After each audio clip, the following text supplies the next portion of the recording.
sadly with zero makeup. Wow. In Motown the Musical Theatre, Shaftesbury Theatre, isn't it? Shaftesbury Theatre, yeah. Tongue twister, Shaftesbury Theatre, and with Rico Castro. That's right. Who is just a great person in general, and also he is one of the swings in the show. So I thought it'd be really cool to talk to you. Yeah. Not only talk to you about your job, but just because you're a funny person. Apparently. We won't get into that right now. So tell me about yourself. Like, what is your job title officially? What do you love? Who do you love? I love you. Oh my god. Right, so. Cool, so my name is Ricardo Castro. Yes. I'm Brazilian. Yeah. From Sao Paulo to the Bay. I grew up in Portugal.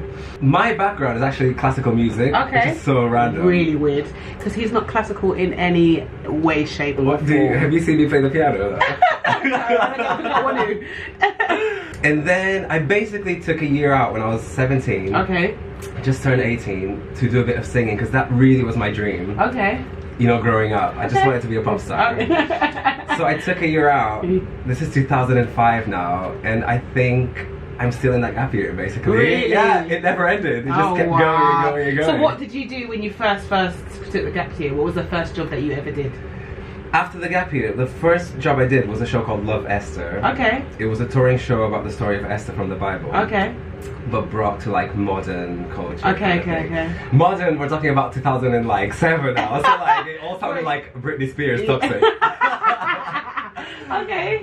It was great. It was really nice. It taught me a lot because I had kind of what it takes to do the job. I had no experience. Okay. So, and you can't buy that experience. You can't buy it. So it was amazing to be thrown in with a bunch of people that had already been touring with the show for at least a year. Okay. And I was in quite a big role because I was the narrator, and all of the narrating of the story is done through rapping, and he was very camp as well, so there was a lot to do. You have to be a big personality. Right, which you definitely are. Really? Look at him, I mean, I'm shy. As you can see, he's very well suited to the role. Correct. Right. So we continue. So you felt like it taught you a lot? It taught me a lot, because when I moved on to audition in London for the professional jobs, I had that already. Like, you know, as a performer, personally, you can be a little self-conscious. Like, you're always worried about what other people are thinking, especially at the very beginning. So going from that and creating a persona in an audition setting, that you literally have a block of what, 5-10 minutes to show these people what you can do. So that experience helped me be able to do that, to get a tour, to then move to London and get an agent, and then black my way through this industry. Where was this? Portugal? Where were you when you were taking your year out? So my year out was actually in England. That's when I moved here for the first time. Okay, cool. Yeah, so I studied at the Nexus Institute of Creative Art in Coventry. You get about, man. He gets about, guys. I've been around. I'm trying to get in the camera. He's stealing the limelight, guys. Look, hold on a second. Look. Oh, okay. Let me move in a bit closer. I mean, just all of this goodness. I got my teeth whitened in the Philippines. Yes. Well, you just come back from the Philippines? Yeah. What were you doing in the Philippines? My wife's from the Philippines. Okay. So it's just always fun to go and see family. Okay, yeah. She is absolutely hilarious too. Hey, Jerica! Hi, I'm sorry. She's in the business too, which means that she gets all of this. All of this, she's completely up to speed. No, Sebastian, my son, though. Oh my god, hold on a second. Sebastian is the performer's kid of dreams. He's too like, he's the most artisan baby that I've ever come across in my entire life, and he's a caricature of his father. Okay, no. All it is. All it is. He's hilarious. If they will let me, I'll put a little clip of him because he's a little bit hilarious. He needs his own channel. You're allowed. I know. It's a lot of work though to keep that up. I know, but he would be just. He's a lot. He's funny. A hit. Talking about my girl, my girl. I got sunshine on a cloudy day. When it's cold outside, I've got the month of May. I guess you say, what can make me feel this way, my girl? Talking about my girl, my girl. Anyway, let's get back. I mean, I love you, Sebastian, but back to we need to get back to work. Okay. Correct. So obviously, I met you through Get Gospel. Hey, Get Gospel people! Get Gospel. Hey! Wow. Seems to have cultivated quite a lot of amazing people, to be honest. Correct. Obviously, Jules is a lovely character, so we just kind of got history. It just we go back quite a bit, yeah. So when you first met me, what did you think? I thought, that's the girl I keep seeing on Instagram on everyone's page. Like, this girl, she matters, you know. Because I was a little starstruck. I actually met you doing your brother's recording thing. I don't know if you remember this. I do, yeah. Gavin. Hi. Hey, Gavin. And I was like, oh my gosh, that girl from Instagram. Which obviously is what I said. I was like, you're like everyone's page. I do remember that, actually.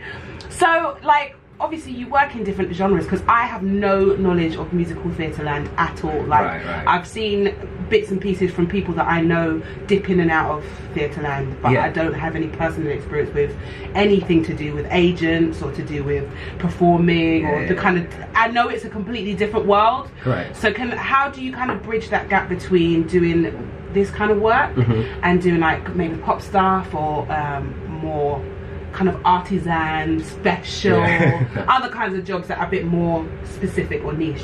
It's hard though. I think I ended up prioritizing the musical theatre side of things. Okay. But because of the nature of the business, there isn't work all the time available.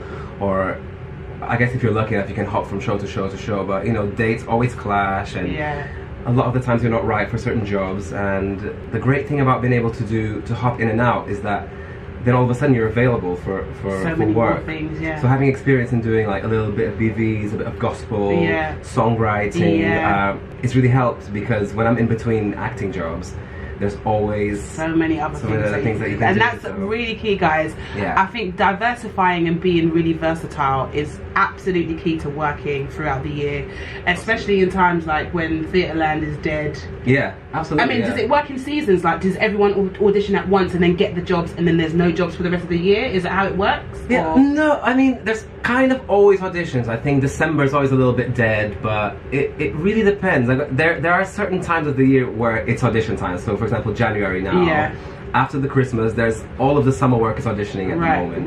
So then usually around January, you're gearing your material up, your repertoire folder, everything ready for auditions for what's going to come for the year. However, if you don't book something, it doesn't go to say that you're not working for the rest of the year. Because there's so many interesting projects all over the country. There's like smaller theatres, there's commercials, there's modelling, there's all sorts of things. You never know what's going to come up. You look like a great model, P.S. I mean, like, first of all, I have modelled for Links. Oh my god, guys, his advert. Swipe up. He has been on the Links advert, and the advert was very sexy. I have to say, I'm not hyping. He's a very racially ambiguous kind of person. So, I mean, I might even put the advert here just for lols. Do it. Just for lols. Just the beginning when I turn like. Right.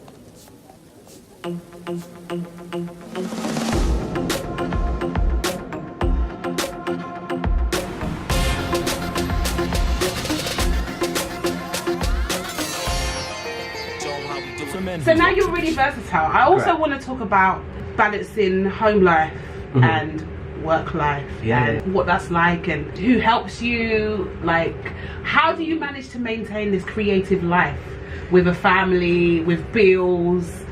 You know, it's not easy, is it? It's a lot. It's gotten harder as well. Really? Being a dad, being a husband, being present, which is a big deal.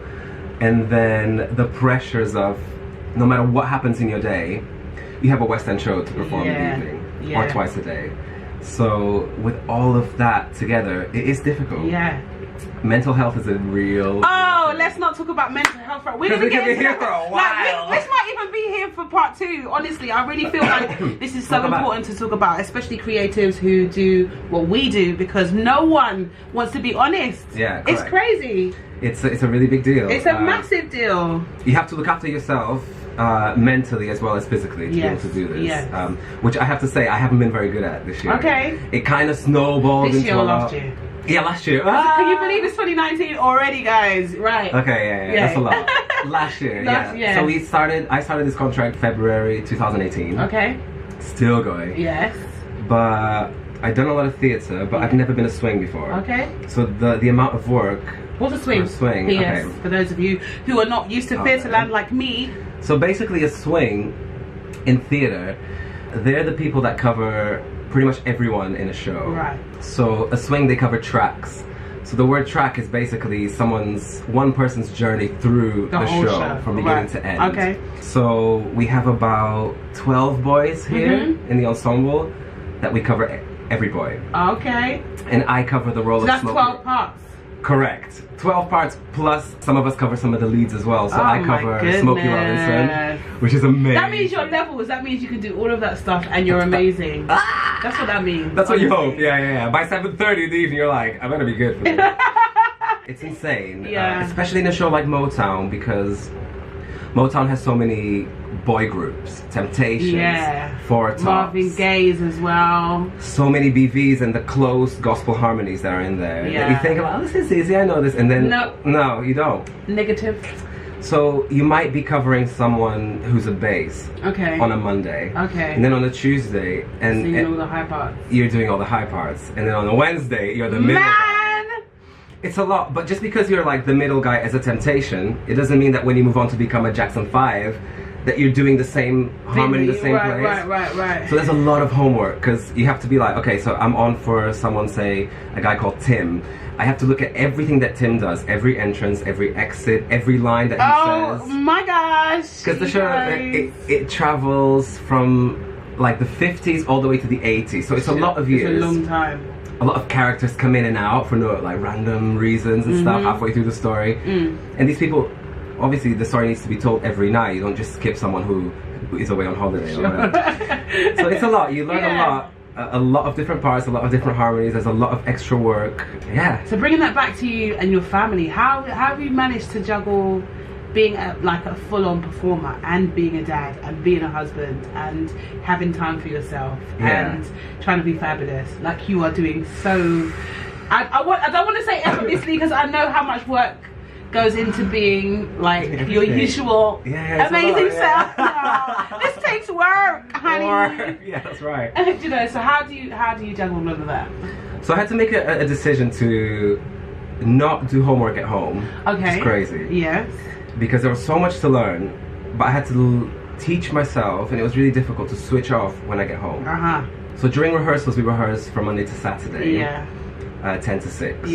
After about week 2 or 3 of the rehearsal period, people start getting sent home because they've already learned most of the stuff. Whereas every swing is there every waking hour, because you need to be taking notes on every part, all the parts. So if I was gonna go home and rehearse after that, I would have learned things a little quicker, but I would have sacrificed my time at home. So when I was home, I was a dad. When I was at work, I was at work. Which meant sometimes I worked through my lunch breaks, and it means that once the show was up and we were running, but none of the swings were on yet because they weren't needed. I was just in the staircase learning everything. Every routine, everything.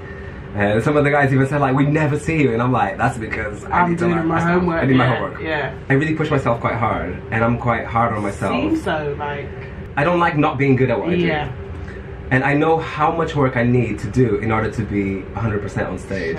So for me personally, it just means I have to go through everything, and I'm comfortable with it. That when I get that text, because we get a text at 3:30. If we're on that evening. I'm waiting for my text now. Oh, really? And you get a text saying, hi Ricardo, you're on for this person today. So sometimes you know the track really well, you've done it quite a few times. Sometimes it's the first time. Oh my goodness. This is all news to me, guys. Yeah, it's a lot. I'm frightened. Like, I've always looked at theatre and been like, oh my god, it's so amazing. It looks so great when you're on stage and watching it. And oh my god, the feeling must be so exhilarating being there and seeing all these people. But it's all the work that you do not see that makes you able to enjoy just being out on the stage, because it can be daunting. Yeah. It's scary. And I had the privilege of coming to see this show actually with Rico in it, and it's an incredible show. I must say that people they don't even have a clue. I can only see just hard work. Oh, especially from Rico. Thank you. How did you book this job? I mean, like, it's all well and good us saying how amazing you are, but how did you actually get the job? What did you do? This was crazy. So it was very last minute. Okay. They started auditioning 2017 in the summer. Right. But they just didn't find the right person because what they needed was someone to cover Smokey Robinson. Yeah. But also to be a swing. So you have to be very versatile because the Smokey Robinson voice quality is quite high with the falsetto thing going on. Whereas for you to be a swing, you have to cover everything else in the show. So you still have to have a relevant tone for that. Correct, well, right? Yeah. And then there's the dance parts, there's the comedy parts, there's a bit of everything. Yeah. So I went in and I primarily did the Smokey Robinson material to start with. Yeah. And then once that was done, then they sent me more material for me to learn. And this is all in the space of a week because the job was going to start in 3 weeks, right? So it was very last minute. When I got it through my phone, I was like, oh, there's no way I'm gonna book this. It's too last minute, like, they must have someone already. And obviously there was plenty of other people in the casting room and in the dance call as well. Sure. You always have like a look to kind of assess who's here. Did you see anyone you knew? Yeah, definitely. There's always someone you know. There's always someone you can't remember the name. You're like, hi babe! Hey. Meanwhile, I don't know, can't even remember your name. So then you got in, you auditioned. I auditioned. I did all the Smokey stuff, I did all the dance stuff, and then after that I went back and I signed Do You Love Me, I did loads of Temptation stuff. It was a lot, and then literally within a week I found out. And sometimes you can wait up to months to find out about a job because they've got the time to, you know, choose and bring people back, but this time it was quick. Let's go. And I was in Budapest and I just got an email and I was like, I couldn't believe it. Were you amazed? Were you amazed by it? I was amazed. I didn't know what to do because I wasn't expecting it. And this is my first West End job, so it meant a lot for me. Oh my god, see? Dreams come true, y'all. Yeah, they do. Hard work. So you got the job and then you started 2 weeks later, I'm assuming. 2 weeks later I started and we rehearsed at Alford House for 4 weeks. And then opened in March. Yeah, it was a lot. I remember when you booked the job, my other friend Lawrence was also in the show at the time. Yeah. Look after him, he's precious cargo. I know. I love him. It was funny because Lawrence was the first track that I replaced. Really? So we opened the show, and he was on holiday booked from the year before for 7 days. Yeah. And I got to do press night. I was there for all the previews. Oh wow. And I was literally straight thrown into the show. I was like, ah! That is so cool though. Which was great, You get to be fabulous and famous. Correct. This is Rico Castro. Before you go, or before we kind of put the brakes on, you're going to show me around the theatre, right? Because we're in Shaftesbury, we're actually inside the theatre. I'm in the dressing room. I get backstage access, y'all! Yeah, that's right. So me and Rico are going to have a quick tour. So guys, we're on your favorite social media platforms. We're on Instagram, Twitter, Facebook, Snapchat, Google+, Tumblr, the works. Wherever you like to hang out, we're there. So make sure that you interact with us on those platforms. Also, you know what to do. I'm gonna say it, I say it every time. Hit that subscribe button to stay up to date with the videos we post. I promise you will not regret it. It will help us out a lot to keep you updated with the information, and it will give you an opportunity to share it with your friends and family. So stay tuned. Bye.